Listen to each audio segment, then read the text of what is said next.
Hello and welcome दोस्तों, स्वागत है आप सभी का मेरे यूट्यूब चैनल में।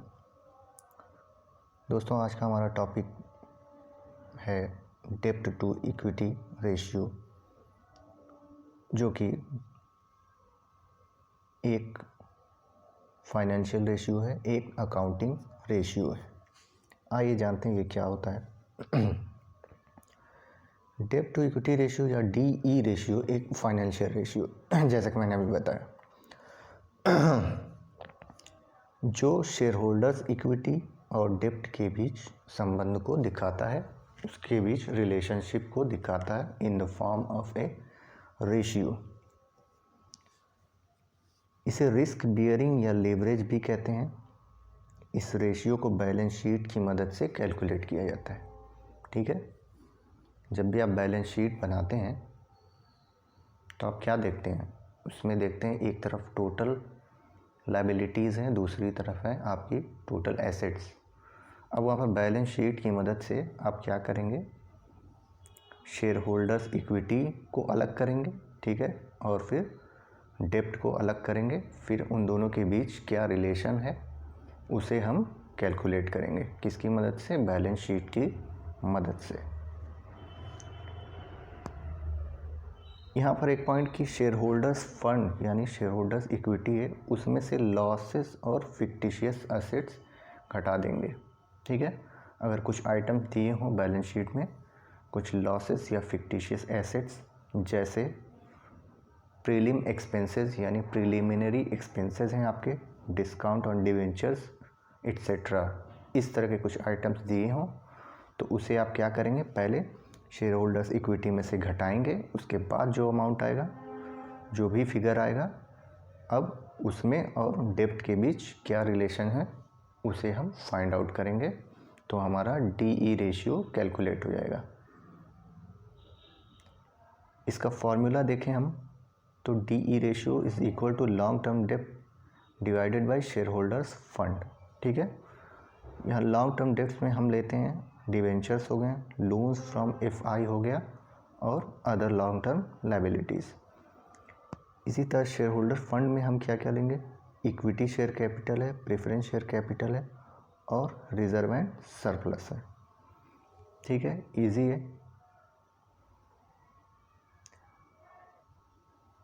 इसका एक अल्टरनेट फॉर्मूला, आउटसाइडर फंड को डिवाइड करेंगे शेयर होल्डर्स के फंड से। वही बात है, आप डेब्ट को डिवाइड करिए इक्विटी से। ठीक है, तो क्या आएगा आपका ये रिलेशनशिप कहलाएगा डेब्ट टू इक्विटी रेशियो। एक तरह से आप कैपिटल स्ट्रक्चर जो है उसमें आप रेशियो की मदद से वहाँ पे डेब्ट और इक्विटी का क्या प्रोपोर्शन है, क्या रेशियो है, उनका क्या रिलेशन है, उसे आप जो है इस रेशियो की मदद से फाइंड आउट करते हैं। यहाँ पे एक पॉइंट है कि preference share capital is included in outsiders fund if redeemable preference share is given. अगर तो प्रेफरेंस शेयर कैपिटल रिडीमेबल है, वहाँ पे रिडीमेबल प्रेफरेंस शेयर इशू किए गए हैं, तब उस केस में आप आउटसाइडर्स फंड में इसे इंक्लूड करेंगे। अदरवाइज प्रेफरेंस शेयर कैपिटल को आप शेयर होल्डर्स फंड में रखेंगे। ठीक है, कुछ ऑथर्स इस फॉर्मूले का इस्तेमाल करते हैं, आउटसाइडर फंड को डिवाइड करते हैं शेयर होल्डर्स फंड से।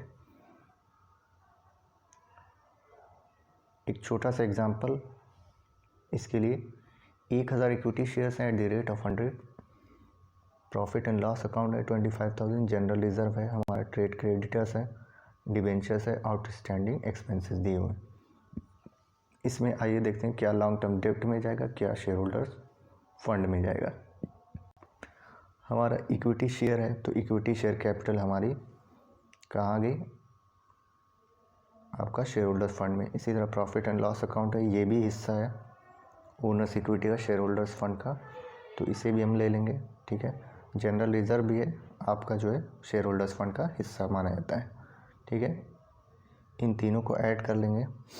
अब हम लॉन्ग टर्म डेब्ट की बात करें तो हमें सिर्फ यहाँ पर डिवेंचर्स देखने को मिल रहा है, ट्रेड क्रेडिटर्स नहीं है, आउटस्टैंडिंग एक्सपेंसेस नहीं है, ये सब शॉर्ट टर्म लायबिलिटीज़ हैं। हम यहाँ पर बात कर रहे हैं लॉन्ग टर्म डेब्ट की। ठीक है, तो डिवेंचर्स को हम ले लेंगे अब आइए इसे कैलकुलेट करते हैं। तो लॉन्ग टर्म डेट्स में हमारा डिवेंचर्स हो गया 1 लाख, इसको हम डिवाइड करेंगे। शेयर होल्डर फंड में हमने लिया था इक्विटी शेयर कैपिटल लिया था 1 lakh plus 50,000 profit and loss account, sorry 50,000 है आई थिंक जनरल रिजर्व है आपका, और 25,000 हमारा है प्रॉफिट एंड लॉस अकाउंट। अब इसे कैलकुलेट जब करेंगे तो 1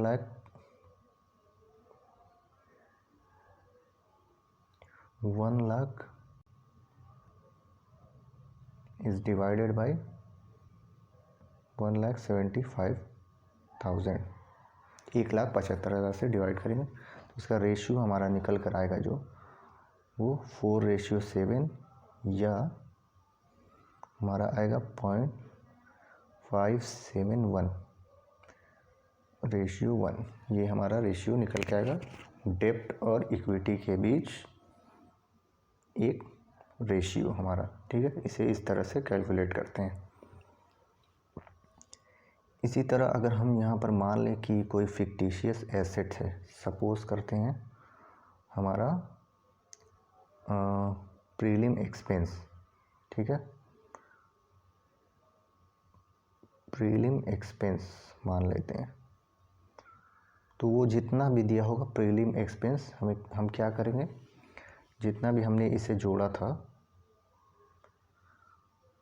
शेयर होल्डर फंड में, उसमें से प्रीलिम एक्सपेंस को घटा देंगे, फिर जो अमाउंट आएगा वो शेयर होल्डर फंड माना जाएगा।